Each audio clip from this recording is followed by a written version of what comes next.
नमस्कार। मेरे सभी दर्शकों को आज हनुमान जयंती के अवसर पर ढेरों शुभकामनाएं। मैं आज छात्र छात्राओं के लिए कुछ कहना चाहूँगी। साधकों के लिए भी ये बहुत उपयोगी होगा। आप देख लीजिएगा, जैसे कि आप मन को देखते हैं कि हमें ये घुमाते रहता, हर एक को, किसी को भी ये मन छोड़ता नहीं है। तो हम मन को अपने नियंत्रण में कैसे करें कि ये हमें ज़्यादा भरमा न सके, ज़्यादा घुमा न सके, परेशान न कर सके। सभी के अंदर काम, क्रोध, लोभ, ये तीनों चीज़ें तो है ही। और ये जो तीनों चीज़ है, किसी किसी पे तीनों हावी है, किसी पे दो तो किसी पे एक। लेकिन जिसके ऊपर भी ये तीनों है तो वो तो ज़्यादा प्रभावित होगा, जिसके ऊपर दो है वो थोड़ा कम, जिसके ऊपर एक ही का प्रभाव है ज़्यादा वो थोड़ा कम प्रभावित होगा। लेकिन प्रभावित तो हर एक को ही है। दुष्प्रभावित बोलना सही रहेगा। तो ये संतुलन में रहना तो है इनको, लेकिन संतुलन में रहे तो सही रहता है। तो इसको कैसे करके हम नियंत्रण में करेंगे? सारा कुछ तो हमारे अंदर है। तो कोशिश यही करनी है आप सभी को कि जैसे कोई प्रयोजन नहीं है, फिर भी हम जैसे ग्रुप में बैठ जाते हैं, शाम में थोड़ी देर बातचीत कर लिया अपने दोस्तों के साथ, सहेलियों के साथ बैठ करके, तो क्या बात करते हैं? हल्की बातें ही होती है, कुछ स्तरीय बात तो वहाँ हम करते हैं नहीं। सारी हल्की बातें होती है। कुछ पढ़ाई के विषय में भी बातचीत कर लेते हैं तो लगता है कि अरे मन तो बहुत हल्का हो गया। फिर यही बोल करके चलते हैं वहाँ से कि फिर मिलेंगे, अगले दिन फिर मिलते हैं, फिर बात करते हैं।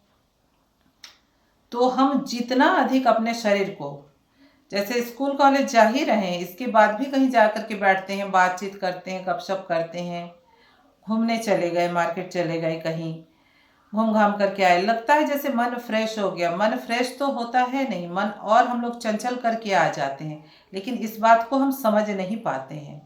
अनावश्यक हम जितना अपने आप को स्थिर करने का प्रयास करेंगे कि आवश्यकता के बाहर कहीं हम न जाए, कहीं नहीं।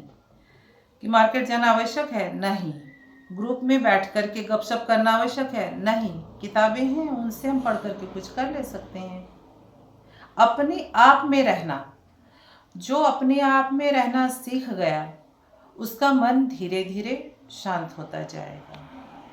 और कोशिश करना, मौन व्रत तो संभव नहीं होता। कोई अगर कुछ पूछ ले घर पर तो बोलना ही पड़ता, हाँ ना या कुछ भी। तो अगर कम से कम बोलेंगे तो भी मन की ताकत बहुत बढ़ती है। और एक काम आप कर सकते हैं, जैसे अच्छे संस्कार आए हम में, नहीं तो आखिरकार जैसे सहेलियां बोलती हैं कि मिलती नहीं हो, आती नहीं हो, तो हम प्राय चले ही जाते हैं उनके यहाँ बैठने के लिए। ये चीज़ ना हो कि उनकी बातों में हम किसी के भी बातों में आ जाएं। तो इसके लिए क्या होगा सही, जैसे आसपास कोई मंदिर है, हम शाम में अगर वहाँ जाकर बैठने का प्रयास करें, और जो भी लोग मंदिर में आ रहे, भगवान जी के पास पूजा कर रहे हैं, फल चढ़ा रहे हैं, मिठाई चढ़ा रहे, जा रहे, केवल उनको हम ऑब्जर्व करें, देखें उनको कि वो आए, अपने बच्चों के साथ आए, कोई फिर अकेले आए, किसी दो लोग आए, मतलब आपको सिर्फ देखना है वो कैसे आए, कैसे गए, प्रणाम किया। किसी का तो चप्पल पे ध्यान है, किसी का मोबाइल पे है, किसी का बच्चों पे है। इस चीज़ को आप केवल देखते रहें।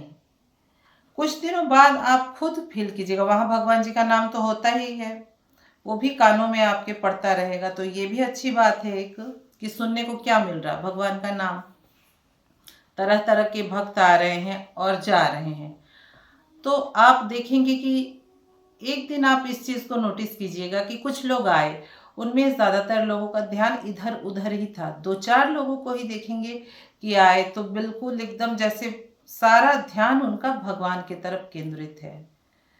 तो आप खुद उस चीज़ को जैसे सोचेंगे ना, तो आपको खुद लगेगा कि मैं जो देख रहा हूँ कुछ दिनों से ये सब, लेकिन मंदिर में जा कर के बैठता हूँ, लेकिन मेरा ध्यान किधर रहता है, इनको देखने में। लेकिन मैंने कुछ लोगों को देखा है जिनका सारा ध्यान भगवान पे होता है। तो क्या मैं थोड़ी देर के लिए भगवान को याद नहीं कर सकता वहाँ बैठ कर के? मैं भी तो कर सकता हूँ। ये चीज़ आपको लगेगा, फिर आप तब ईश्वर के बारे में सोचना प्रारंभ करेंगे। तो हम जिसके बारे में सोचते हैं हम वैसे ही बनते जाते हैं, हमारे अंदर भी वही सारे गुण आते जाते हैं। तो ईश्वर यानी सर्वगुण संपन्न, तो आपके अंदर भी धीरे धीरे गुण आते जाएंगे और जो कमियां हैं वो दबती जाएंगी, खत्म होती जाएंगी, केवल और केवल कहाँ? मंदिर में बैठने से। फिर आपको भी लगेगा थोड़ी थोड़ी देर बैठते हैं, भगवान का नाम ले लेते हैं, मंदिर में बैठ कर के भगवान का नाम लेंगे। फिर आपको लगेगा घर पर भी बैठ कर के थोड़ी देर उसको याद कर लेते हैं, उनका नाम ले लेते हैं। तो आपके अंदर ये सारी जो आदतें आती जाएंगी ना, तो आप देखेंगे कि फिर कोई भी परिस्थिति आ रही है तो उसको आप एक चैलेंज के हिसाब से लेंगे। फिर आपको नहीं लगेगा अरे वही पढ़ाई, फिर वही खाना बनाना, वही खाना। मतलब किनको ऐसे लगता मालूम?